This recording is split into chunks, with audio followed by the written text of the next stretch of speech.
yang tadi kita saksikan adalah cuplikan singkat dari biodata Badrodin Haiti, calon Kapolri baru yang diajukan oleh Presiden ke DPR. Sudah bergabung juga di meja Mata Najwa Magdir Ismail, kuasa hukum Budi Gunawan. Pak Magdir, klien Anda tidak jadi dilantik oleh Presiden. Tanggapan Anda? Iya, saya kira itu haknya Presiden ya. Meskipun kita tahu secara ketatanegaraan, kata ahli tata negara, mengenai pengangkatan Kapolri itu, Presiden itu berbagi dengan DPR. Ketika Presiden mengajukan dan kemudian DPR memilih, sebenarnya tinggal kewajiban Presiden untuk melantik. Nah, persoalannya sekarang yang harus kita lihat dan kita cermati secara baik, alasan Presiden ini sebenarnya apa? Apakah ada alasan-alasan lain di luar ya yang kita dengar masalah hukum yang dihadapi oleh Pak Budi Gunawan? Ya. Saya kira itu yang harus kita dengar secara baik dari Bapak Presiden itu, sebagai akuntabilitas beliau sebagai Presiden, ini harus disampaikan apa alasan yang rasional dan alasan hukumnya apa. Sebab saya kira persoalan ini bukan hanya persoalan pengangkatan Pak Budi Gunawan saja sebagai Kapolri, ya, tetapi ini akan menjadi tradisi yang buruk ke depan, ya, kalau istilahnya teman-teman yang pagi kedelai sore tempe, ya, saya kira ini yang harus kita lihat, cermati secara baik. Maksudnya pagi kedelai sore tempe, jadi pagi Budi Gunawan, sore kok Badrodin Haiti begitu? Iya, kira-kira seperti itulah gitu ya. Saya ingin minta tanggapan Anda, Pak Mahfud.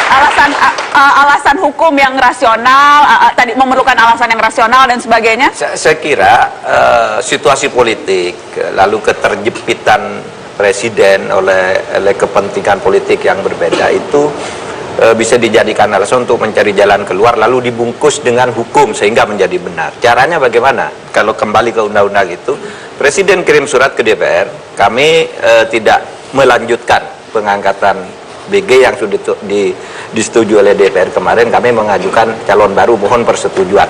Kalau DPR setuju, ya selesai jadi. urusan. Tetapi kalau DPR tidak setuju, tidak boleh.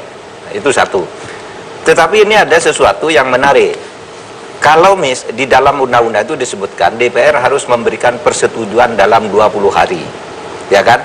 Ini kan reses lebih dari 30 hari mulai besok. Ya. Kalau misalnya surat diajukan besok, DPR tidak sidang.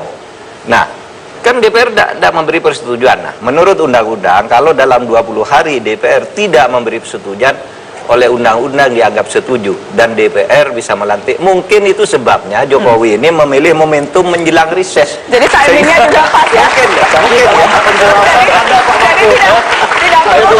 Tidak perlu persetujuan DPR, sudah langsung dilantik. Kalau ini di penjelasannya tidak sederhana itu, Pak. Gimana? Ya, hari kerja, Pak. Mengabaikan libur dan reses. Penjelasannya begitu. Ya. Ya, jadi tidak dihitung 20 harinya? Tidak penjelasan ayat 3 itu, Pak, ya, yang dimaksud dengan 20 hari kerja DPR ialah hari kerja di DPR tidak termasuk hari libur dan masa reses. Artinya pembahasan sesudah tanggal 23. Jadi artinya nasib perhitungannya sesudah itu 20 hari. Betul. Artinya masih di tangan bapak-bapak inilah nanti nasib siapakah menjadi yang akan menjadi Kapolri masih di tangan teman-teman Komisi 3. Kalau DPR menolak nanti kan, itu mau bisa jadi persoalan. Tetapi saya kira persoalan-persoalan politik seperti itu sudah diolah, saya kira, oleh Presiden dan sudah diperhitungkan. Saya kira sudah ada yang dasar, Pak Mahfud. Di penjelasan juga. Ya, di penjelasan pasal yang lain adalah bicara tentang keadaan mendesak itu. Ya, syarat bisa diganti Kapolri dengan kondisi keadaan mendesak. Itu syaratnya adalah melanggar sumpah jabatan. Ya itu terkait Pak Sutarman ya. Ya.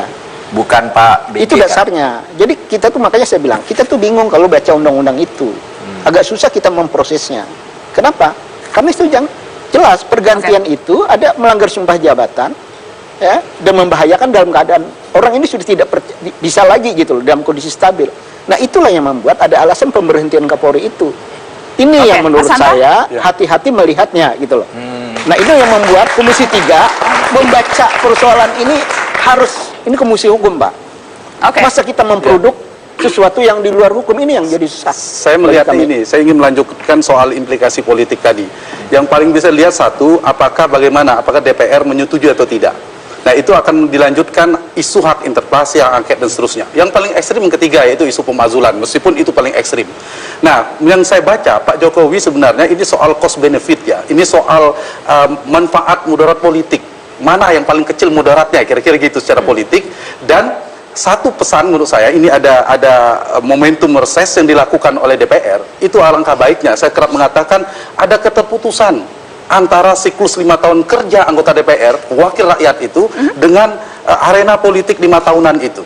Nah, ada masa reses ini bertanya kepada publik, bertanya kepada konstituen yang mereka wakili, atau partai politik yang punya tugas esensial mengartikulasi dan mengagregasi kepentingan pemilihnya, konstituennya, bertanya, lalu bawa ke DPR mengambil keputusan. Itu alangkah lebih baik menurut saya. Itu. Tetapi ada hal yang menarik menurut saya dari keberanian, tanda petik ya, meskipun agak lama ini, yang diambil oleh Presiden Jokowi adalah, ini ujian yang cukup kencang ya, perputaran dari berbagai macam kekuatan politik untuk mengganti, jangan menggunakan istilah interpelasi, ada KIH, ada PDIP sendiri sebagai partainya presiden, kemudian sana ada KMP dengan berbagai macam partai politik, ada kelompok bisnis, ada Wapres sendiri, dan lain sebagainya, kelompok relawan, opini publik. Lalu Pak Presiden mengambil keputusan ini, kalau ini berhasil, maka antibodi politiknya lebih kuat. Jadi ada kekebalan politik yang bisa dihadapi.